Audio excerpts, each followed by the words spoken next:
All right, so let's dive in. You've pulled together quite a collection of sources for us today. Yeah, definitely. We've got a good mix, some personal travel accounts, official government stuff, even some academic research, and crime data. All focusing on that key question for anyone thinking of visiting Melbourne. Mm. Just how safe is it? Exactly. It's a question that comes up a lot for any major city destination. It does. And our mission here for this deep dive is really to sift through all this material you've gathered Hmm. and pull out the essential insights, the key takeaways from these specific sources to give you, the listener, the clearest possible picture of what to expect safety-wise. Cutting through the noise, basically, getting to what these sources actually say. Precisely. So let's start big picture. What's the overall vibe from these sources? How safe is Melbourne generally considered? Well, the consensus seems pretty clear, actually. Melbourne is generally seen as a safe city. Yeah, source one, that personal account, the writer felt it was safe, seeing it with my own eyes, as they put it. And source 5, the one with more data, it flat out calls Melbourne a relatively safe city to live in. It even mentions it ranks highly in those global safety indexes. Okay, so that's a good starting point for visitors. High rankings, generally safe It's feel. definitely reassuring. But, and this is important, almost all the sources add a but. Ah, the inevitable but. Like any big city. Exactly. Like any major city globally, you still need to be aware. There are certain areas, certain situations where you need to use your common sense, take precautions. Source 1 and 5 both really stress that. You can't just switch off your brain because it's generally safe. Not at all. Which leads us neatly into where the sources do highlight areas with higher crime rates. Right, because generally safe doesn't mean safe everywhere, all the time. Source 5 gets specific here, doesn't it, with the LGAs? It does. The local government areas, think of them as districts or council areas. Source 5 lists the ones with the highest crime stats. And that list might be a bit of an eye-opener for some. It's not just outer suburbs, No, the top 5 mentioned are the city of Melbourne itself. the very center. Yep. Then Yarra, Port Phillip, Greater Dandenong, and Stonington. So a mix of inner city and southeastern areas. And it's useful that Source 5 gives a bit of detail on what kind of crime is driving those numbers, isn't it? Absolutely. So the City of Melbourne LGA, it has the highest overall rate, but also the highest assault rate, over 2,300 per 100,000 people, which is, well, significant. Oh, yeah. And the highest robbery rate, too. Then you look at somewhere like Greater Dandenong, and it's highlighted for having the highest rate of domestic violence and common assault offenses. Different areas, different challenges. It's not just the broad council areas either. Yeah. Source 5 drills down even further, listing individual suburbs with high incidence per resident. Yeah, places like Melbourne City, the actual suburb Collingwood, Fitzroy, Campbellfield, Docklands, St Kilda West, the list goes on. Melbourne City suburb itself was way out front, over 35 incidents per 100 residents mentioned in the data. That's quite high. It is. But, and this is a crucial point Source 5 makes, even within one of these suburbs or LGAs, the risk can change block by block or hour by hour. So these lists are context, not like definite danger zones everywhere inside them. Situational awareness is still king. Exactly right. Okay, so moving on. Something nearly every visitor uses. Public transport. Trams, trains. How does that stack up safety-wise, according to these sources? Well, the general message from sources like the government info and the travel blog is pretty positive, Yeah. generally safe. And the government source, Source 4, it really details all the visible safety stuff they have in place. Yeah, you see police, you see those PSOs, the Protective Services Officers on the transport network. Uniform presence, yeah. Right, plus other staff, CCTV everywhere that's mentioned in a couple of sources, emergency buttons, safety zones at stations. They're clearly making an effort to, well, make safety visible. But then we get this really fascinating layer from Source 3, that academic study looking at how young people perceive safety on transport. Ah, yes, this was interesting because Okay. perception isn't always reality, is it? Not always. And this study found a huge difference in how safe the young people they surveyed felt at night versus during the day. More the numbers. Something like Over 40% felt unsafe or very unsafe traveling at night, but during the day, only about 14%. That's a big gap. wow. So 4 in 10 young people feeling unsafe at night. What did the study say was driving that feeling? This is the really counterintuitive part. The analysis found that the biggest influence on their perception of safety wasn't, say, whether they'd actually experienced an incident. It was a psychological factor. Basically, how comfortable they felt being around strangers, people they didn't know. So just feeling uneasy around unfamiliar people Uh-huh. had a bigger impact on feeling unsafe than actually encountering trouble? That's what this specific study suggested for this group, yeah. It had what they called a medium effect size, whereas direct experience or gender only had a small effect size on their overall safety perception. That's wild. It really makes you think about what safety means to people. It does. And the study also noted that nearly everyone, like 98%, got their information about safety incidents from media reports. Ah, so maybe scary headlines have more impact on feelings than actual personal risk. It certainly suggests that media could play a big role in shaping those anxieties, perhaps more than direct experience for many. So while the system is generally safe and there are officers and cameras, Hmm. how you feel on it might depend a lot on your personal comfort levels or what you've seen in the news. Hmm. It's complex. Now, going back to the crime data, did Source 5 mention specific stations or lines with more reported incidents? It did, yeah. Unsurprisingly, perhaps, the big CBD stations, Flinders Street, Parliament, Melbourne Central, Flagstaff, they had the highest number of recorded offenses overall. Lots of people, lots of activity. Makes sense. High traffic areas often linked to nightlife too, as Source 1 mentioned for the CBD in general. Exactly. Southern Cross Station, which lots of visitors use arriving in the city, was second highest. Okay. Outside the city center, Dandenong Station came up as highest outside the metro area. Frankston and Ringwood were also mentioned as high crime stations, with Ringwood seeing a big increase. Any other?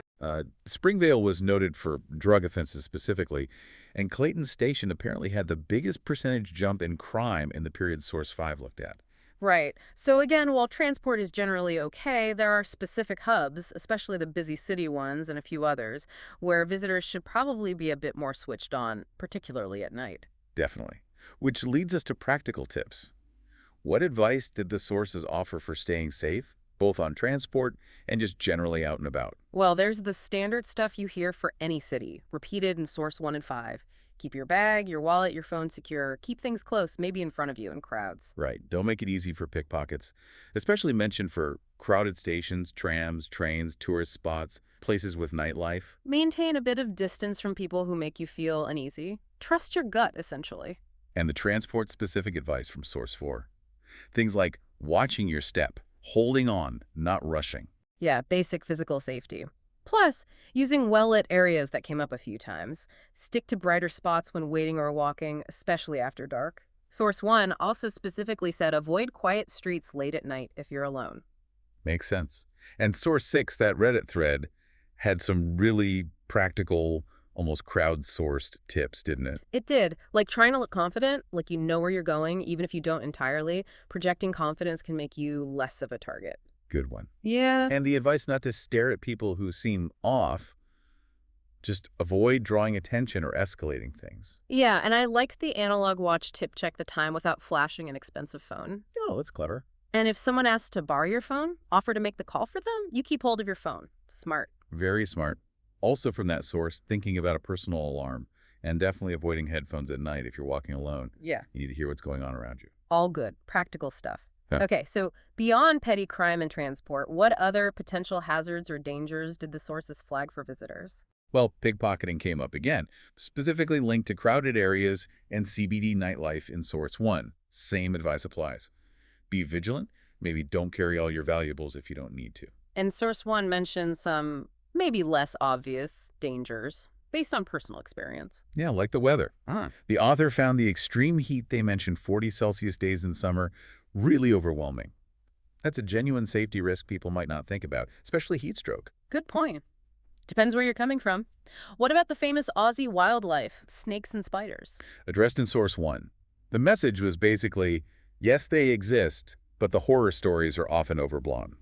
Most creatures will avoid you if you avoid them. But there's still precautions, right? Oh yeah, sensible ones. Avoid long grass, wear proper shoes outdoors, especially outside the city, don't poke spiders, and if you do get bitten by something you think might be venomous, get medical help straight away. Don't wait. Okay. And beaches. Another big draw for visitors. Big focus in Source 1. And the key message was about water safety, specifically rip currents. The source highlighted that drowning deaths are statistically way more common than shark attacks. What were the numbers again? Something like 122 drowning deaths a year versus maybe one fatal shark attack. It really puts the risk into perspective. So the main danger at the beach isn't sharks, it's the water itself, if you're not careful. Pretty much. And the advice is simple. Always swim between the red and yellow flags. That's the area patrolled by lifeguards, the safest spot.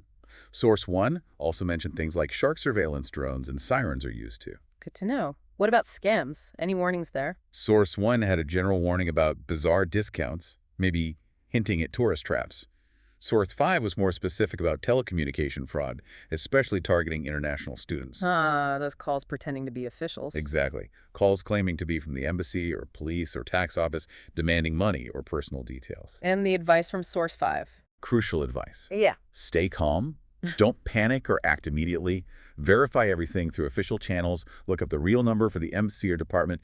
Don't just trust the caller. Never give out info or money under pressure. Sound advice anywhere, really. Anything else on the safety front?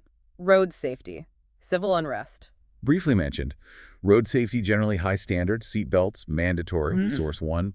And Source 4 noted campaigns about safety around trams and level crossings, which is relevant for visitors driving or walking. And protests. Source 1 said demonstrations are uncommon and usually peaceful.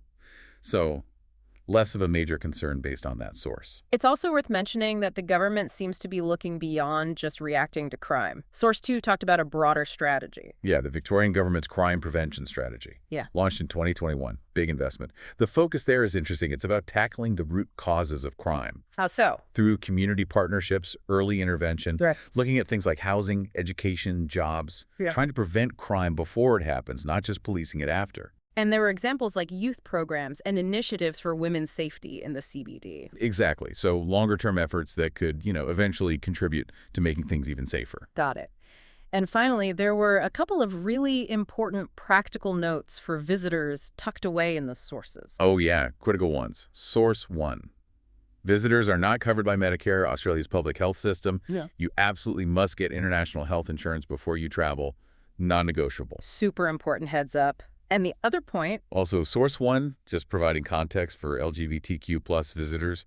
Australian law bans discrimination based on sexual orientation. Same-sex partners can get visas. Same-sex marriage is legal. Just useful context on the legal and social environment. okay, so let's try and synthesize all of this. If we boil it down, what are the absolute key safety takeaways for a visitor to Melbourne based purely on this set of sources? Number 1 seems to be aware.